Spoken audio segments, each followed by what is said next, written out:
اعوذ باللہ من الشیطان الرجیم بسم اللہ الرحمن الرحیم السلام علیکم رحمۃ اللہ وبرکاتہ۔ آج ہم سورہ بلد کا ترجمہ، تفسیر اور خلاصہ بیان کریں گے۔ بلد کے معنی شہر کے ہیں اور شہر سے مراد شہر مکہ ہے۔ ارشاد ربانی ہے لأقسم بہذا البلد، قسم کھاتا ہوں میں اس شہر کی، وانت حل بہذا البلد، اور تجھ پر قید نہیں رہے گی اس شہر میں، ووالد وما ولد، اور قسم ہے جننے کی اور جو اس نے جنا، یعنی کہ اس میں پروردگار عالم کہہ رہے ہیں میں قسم کھاتا ہوں شہر مکہ کی کہ اے نبی پاک آپ حلال کر دیے گئے ہیں اس شہر میں، شہر مکہ میں، یعنی کہ شہر مکہ میں، عزت والے شہر میں۔ یعنی کہ جواب قسم سے پہلے آن حضرت صلی اللہ علیہ وآلہ وسلم کو ایک بشارت دے دی گئی کہ آپ کو اس شہر مکہ میں لڑائی ہونا حلال ہونے والی ہے، یعنی کہ لڑائی حلال ہونے والی ہے، کیونکہ شہر مکہ میں قتل و غارت، خون ریزی کرنا حرام تھا، کیونکہ یہ پروردگار عالم کا حکم تھا کہ مکہ میں کسی بھی قسم کا قتل نہ کیا جائے، خون ریزی نہ کی جائے، یہاں تک کہ کسی پرندے تک کا بھی شکار کرنا حرام تھا، تو خون بہانا شہر مکہ میں حرام تھا۔ لیکن آپ صلی اللہ علیہ وسلم کی کفار نے اتنا پریشان کر دیا تھا کہ آپ کی عزت نفس پر حملے ہو رہے تھے، آپ کو انتہائی درجے کا ستایا جا رہا تھا، آپ کو اذیتیں دی جا رہی تھیں، آپ کو تکلیفیں دی جا رہی تھیں، آپ راہ میں رکاوٹیں ڈالی جا رہی تھیں، اور آپ یہ سب کچھ برداشت کر رہے تھے۔ یہ شہر ہے یہ وہ شہر تھا جس میں کچھ ایک تو پیدا نہیں ہوتا، وہاں کی زندگی ویسے ہی مشقت والی تھی، اور اس پر ان لوگوں کا آپ کو ستانا، یعنی کہ آپ صلی اللہ علیہ وسلم دعوت حق کی خاطر بڑی مشقتیں برداشت کر رہے تھے، اس لیے رب العزت قسم کھا رہے تھے، قسم کھا کے بیان فرما رہے ہیں۔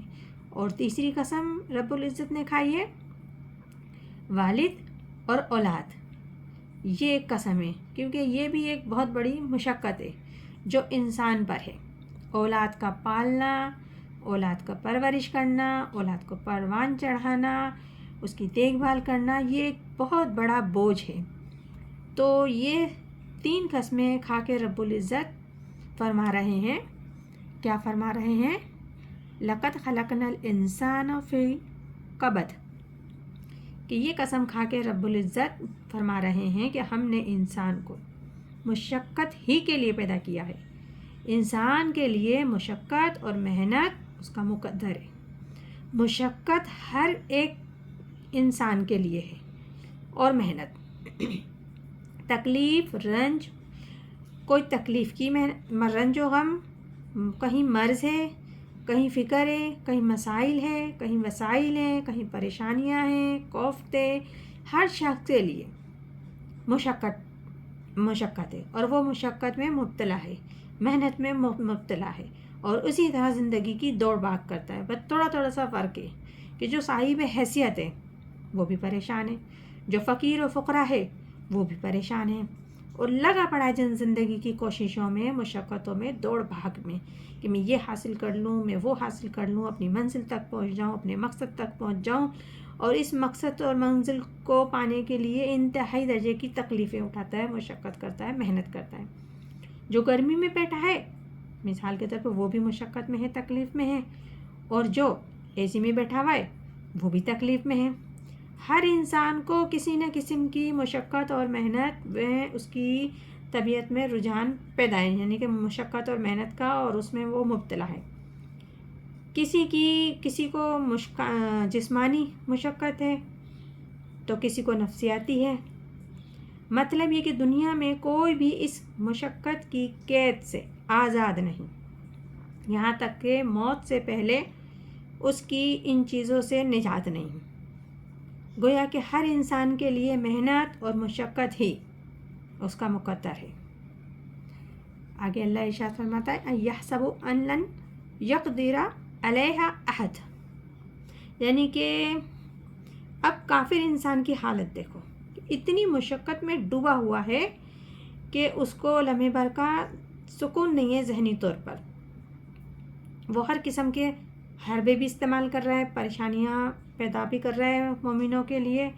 وہ دیکھ رہا ہے کہ میں سب کچھ کرنے کے بعد اس میں کتنی اذیتیں جھیل کر، کتنا گھوم پھر کر، تکلیفیں اور دماغ لڑا کر اور اذیتیں پہنچاتا ہوں، تو اس کے لیے مجھے خود بھی کتنی مشقت اٹھانا پڑتی ہے، تکلیفیں بھی جھیلنا پڑتی ہیں، پریشانیاں بھی جھیلنا پڑتی ہیں. اس پر بھی اس کی اکڑ تو دیکھو، یعنی کہ اتنی تکلیفیں پریشانیاں اٹھا رہا ہے، اس پہ اکڑ دیکھو. یعنی کہ ابو جہل کی طرف اشارہ ہے یہاں کہ ابو جہل کو تو دیکھو اتنی مشقت میں ہے. اگر اس کو دنیا میں آسانیاں ہو جاتی، سہولتیں مل جاتی، ابو جہل کو یا عام انسان کو آسانیاں ہی آسانیاں ہیں، جیسا کہ جنت میں ہر انسان کے لیے آسانی ہی آسانی ہے، صرف عیشی آرامی آرامی ہے. اس میں کسی بھی قسم کے انسان کو مشقت میں نہیں ڈالا گیا ہے، صرف اس کو من چاہی زندگی وہاں دی جا رہی ہے. اگر انسان کو اس طریقے کی زندگی دنیا میں مل جاتی تو جاہل انسان کیا کیا نہیں کرتے، کیا کیا ستم نہیں ڈالتے، کیا کیا بغاوتیں نہیں کرتے، جو کہ کافر و منافق لوگ حد سے کر جاتے ہیں. اور انسان کیا سمجھتا ہے، اس کے اوپر کوئی قابو پانے والا نہیں. اللہ تعالیٰ کی قدرت سے اپنے آپ کو خارج سمجھتا ہے.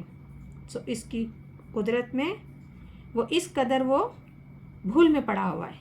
یہ اس کی خوش فہمی ہے، غلط فہمی ہے کہ کوئی اس کو دیکھ نہیں رہا.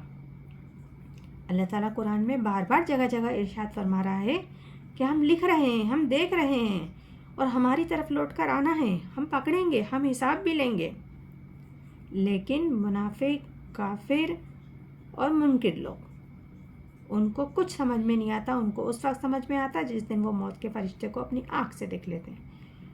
تو آج ہم سورہ بلد کی 5 صورتوں کا ترجمہ تفسیر بیان کیا ہے اور آگے منافق اور کافر کی حالتیں بیان کی ہیں، ان کے گمان، ان کے تکبر، ان کے گھمنڈ بیان کیے ہیں. تو انشاءاللہ تعالی عزیز کل ہم آگے بیان کریں گے.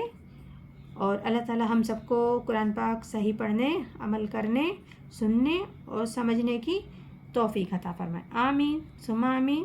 جزاک اللہ.